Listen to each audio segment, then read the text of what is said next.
This week on the Big Eyes podcast, it's the return of the God in One Punch Man, brothers face off in Zipman, it's a throwdown, showdown in Food Wars, and I issue a special challenge at the end. All this only on the Big Eyes podcast.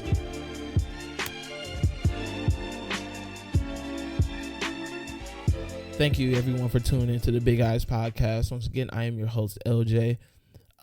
Man, this quarantine has been something else. I've been spending a lot of time watching anime.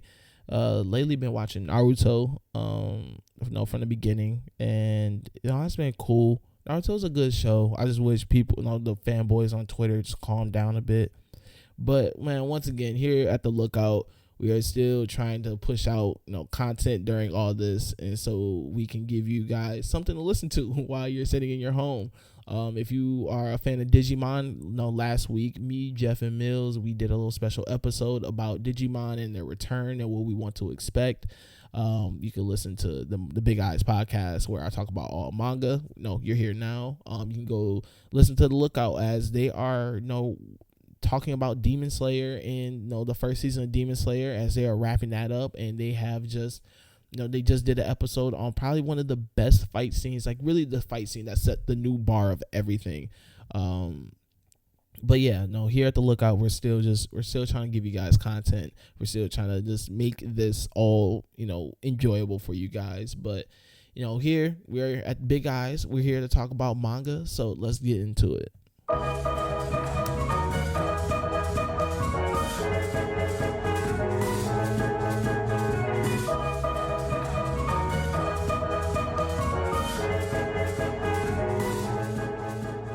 So I spent some time getting caught up on the last few chapters of One Punch Man.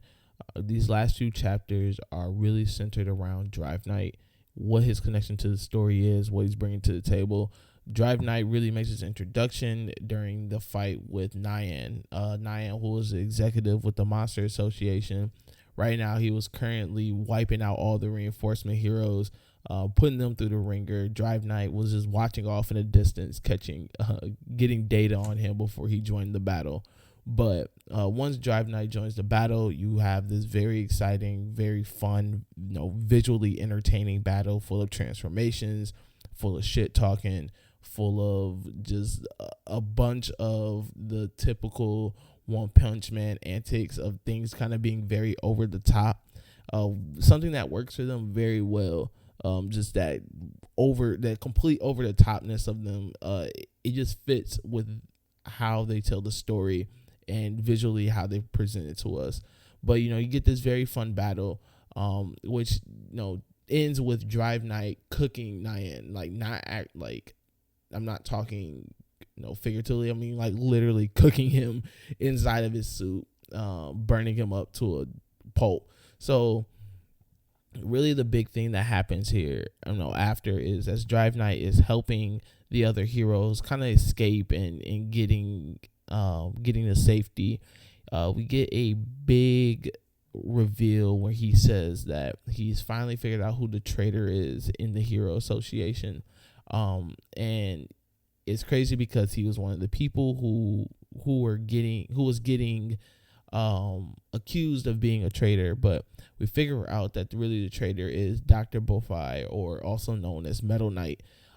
He has been selling secrets and exposing the headquarters of the Hero Association because he's the one who has created the defense systems for when the heroes aren't there. And right now, since all the heroes are out in the field fighting, HQ is pretty much it has no type of defense right now, because Metal Knight has created little robots that would protect the building if anything happens. But since he's a traitor, those robots are now they're compromised, and they may turn around and attack on the HQ instead of protecting it. And really, this is a big turn in the storyline as we kind of figure out, what's going to happen next with Metal Knight? When is this attack going to happen? What is the heroes' plans, as most of their Class S heroes are still inside the Monsters Association layer fighting the other monsters? But once again, Drive Knight really being the center focus of these last few chapters and what he's bringing to the table. Really, though, the big moment was this last chapter, chapter 119, where we see the return of the god Garo. We last time we saw Garo, he was in a fight, or was going to begin a fight with the Prairie prisoner. And when he returns, we see that the prisoner has, could not hold up. We see him on the ground. First we see him getting punched through a wall. And with that, we see him on the ground. He's pretty much defeated, and through the shadows, his hero friend Darkshine pulls up, and he's pretty much like, what's going on? And prisoner's telling him, like, bro, listen, Garo is too strong, he's too determined, he's too ready to get this over with. But it ends with really the showdown, or the stare down between Darkshine and Garo. And I think Darkshine for right now will probably be the strongest hero that Garo is going to face now. I believe so. But Garo returning is pretty big. He has been stuck in the Monsters Association lair. He's supposed to be recovering. He's still, like, his body and everything still looks completely bruised and beat up. He has to be at like 30% health right now, and he's still putting Class S heroes through the ringer. But Garo returning, very exciting. Probably a fan favorite of many readers and watchers of One Punch Man. To see him come back is very exciting, and especially coming back in a big battle that he's about to be in now. So I'm excited to see where they take this. I'm excited to see where this goes. I wonder, once again, will he run into Saitama again? What is Saitama doing right now, other than just probably pretty much walking around? There are a few other heroes too that we have not heard from in a while, so hopefully those guys will be returning back soon. But so far, these last few chapters have been very good for One Punch Man. Chapter 119, I think I read chapters 115 through 119, around there. But no, last chapter though, 119, the return of Garo, the return of the god. That is the most important thing going on right now. So right now we are at my favorite moment of any manga, any anime, and that's when the side characters really start to join into the story. Really this is my favorite part, because side characters end up being my favorite characters anyway, other than the main protagonist. Where we left off with Zipman is him going to save his brother Kashiro, who has had his soul stolen. Now the chairman, who is taking over Steel X right now and is holding his brother hostage, he's like, listen, I got your brother, and also while I got your brother, I'm gonna wild out, and I'm gonna just drop off all these zip suits into the public and start taking over civilians. So you better save your brother, and you gotta save these civilians. Konami, being the person that he is, he's like, you know what, F it, I'm gonna save everybody at once. I'm gonna take out these civilians, and I'm gonna head to Steel X. The chairman had another zip suit, being the one flying this big like Nimbus cloud, and was dropping off these suits from the sky, and Konami goes and he stops him. There's this pretty dope battle between this zip suit that looks like the monkey and Zipman's suit, which was it was really cool to see. I really liked the villain. I don't even remember his name. I don't even think they gave him a name. But this fight, actually the suit that he was in was super tight. Probably one of my favorite panels in the last couple chapters. But they have this this dope battle, but really this battle was to more so show what Konami's weakness is, which is his pride and his feeling of having to shoulder everything. And then that's when you really get these side characters to join in, where he has a team that's been helping him fight these zip suits. And with that, after his battle, Henmi, who is pretty much his tech person, kind of the person in his ear, that's his Jarvis, Henmi was like, listen, I heard your conversation during this battle. I want you to know that you're wrong. You do not have to sacrifice only yourself to save your brother. You have people who are, you have us, and you have us to protect you. And we see China in a in a zip suit fighting. We see the other another guy in a zip suit fighting along his side, and you get this moment where you're like, oh crap, like the side characters are stepping up, and this is really cool because this is when you can start getting people to invest in other characters. And that's what's really important in any anime, any manga, is not just putting everything into the protagonist and getting the protagonist to be just the only character anyone likes. It's about the side characters too, and building up on their likability and building up on what they can do, what their strengths are, and adding a different dimensions, more depth to the story. So that was really the big thing of Zipman, is you're starting to get to it's starting to build onto the base that is already pretty much built with these side characters. Last chapter 14, Konami finally gets the Steel X, and we get the Konami and Kashiro, they stare off, and Kashiro is right now he's brainwashed, he's possessed by this suit. The chairman's like, oh, in his soul's DNA, I added a little thing where he only listens to my commands, and he's telling him like, kill Zipman. And Konami is like, I'm not finna fight my brother, I'm not gonna kill him, I'm here to save him. Like, Ashiro, you need to snap out of it. And the chairman is like, you know what, if you're not gonna fight him, fine, I'm gonna do something even more sinister. Hey, you go kill Sheena. And if you guys don't remember, Sheena is the love of both of those brothers. Both of them love her, and he's like, yo, go kill her instead. And it ends with Konami's like, all right, maybe I need to turn up on my brother, like I need him to snap out of it, like maybe this time has come where I actually have to fight him. But no, right now with Zipman, they're starting to add a little bit more depth to their characters, and that is really important. Once again, they're still growing them, the storyline is still growing, but to see them to start to add these different elements is really cool, is really refreshing right now. And it makes me more excited to see where this story is going to end up in the future. So I'm continuing my read of Food Wars, which is still absolutely amazing to me. Someone don't ruin it to me and tells me it gets whack later. Gonna be upset if you do.